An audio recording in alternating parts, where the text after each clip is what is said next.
very tricky ethical questions about life. Let's go to Chang Lim. Mr. Singer, in the past you attracted negative attention for your support of euthanizing physically or mentally disabled babies, if that is also the decision of the parents.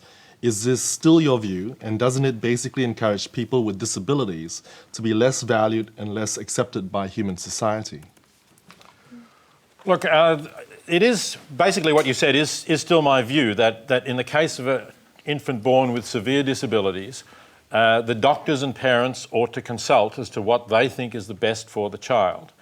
They do that anyway now, and very often what happens in the case of a child born with a severe disability is they decide not to treat the child.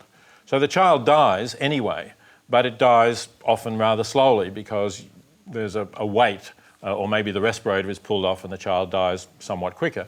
I don't think anybody really thinks that in every case, no matter how severely disabled the baby is, no matter what the parents think, that child should be treated to the maximum with all the medical technology we have, so that that child lives as long as possible. But are you actually supporting an intervention to euthanize Yes, I think children? once you decide that it's better that the child should die, which effectively is what doctors do decide now when they say we're not going to treat this child because of its severe disability, once you make that decision, that's the important decision.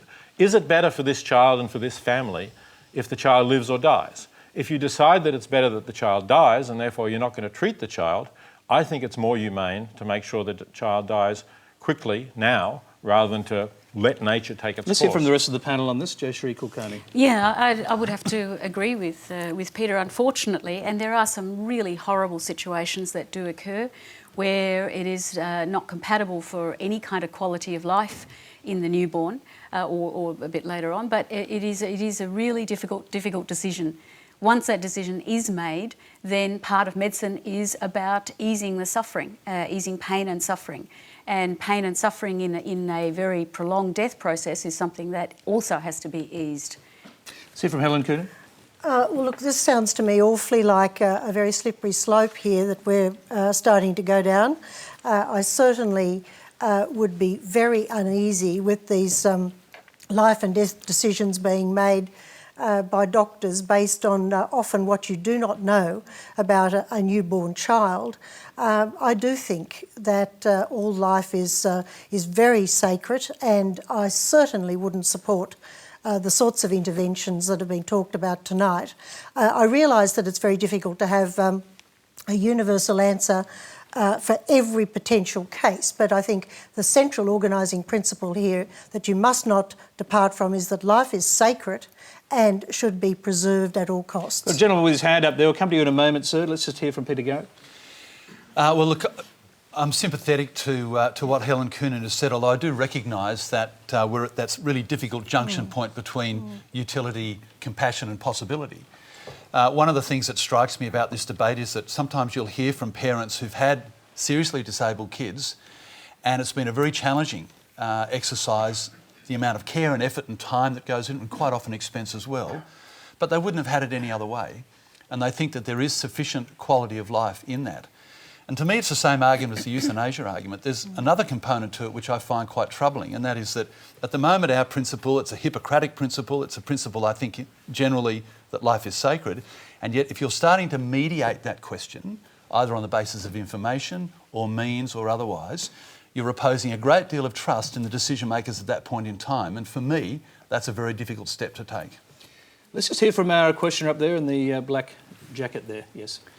Touching on pretty much what everyone's just brought to the discussion, do we as a society allow sentimentality to enter into these debates because babies are cute and whales are cute, rather than basing on facts instead of emotions? Peter Singer. I think we do, in fact, and I think you're right that the greater concern that we have as a society for whales, or for that matter for the pets, for dogs and cats, over chickens and pigs, is really a sentimentality rather than based on what the animals are experiencing and what they're going through. And I think that we should try to change that as much as we can and really look at the realities of the situation. And similarly with the suffering child. I mean, I don't think people have said, well, I think that life is sacred, but if we're making a decision to withdraw a respirator on a child or to let that child die, you know, in what sense are we saying that life is sacred? I'll just go to David Marr and then I'll come back to you, Helen. I see you want to jump in. I agree essentially with Peter. And the fact that severely disabled children are now allowed to die is commonplace, and I suspect has been so from the beginning of time. I also agree that if a child is to die, the child should be helped to die. And the great safeguard here is that, excuse me, to allow a child to die, indeed to euthanize a child at this stage, goes against all of the principles of all of the instincts of the human race. The love of the parents, the care of the parents, to have to acknowledge that a child can't live. That's the great safeguard, and I believe that parents who acknowledge the need for their child to die, that we should respect that and indeed acknowledge the heroism of their decision. Helen Coonan. I just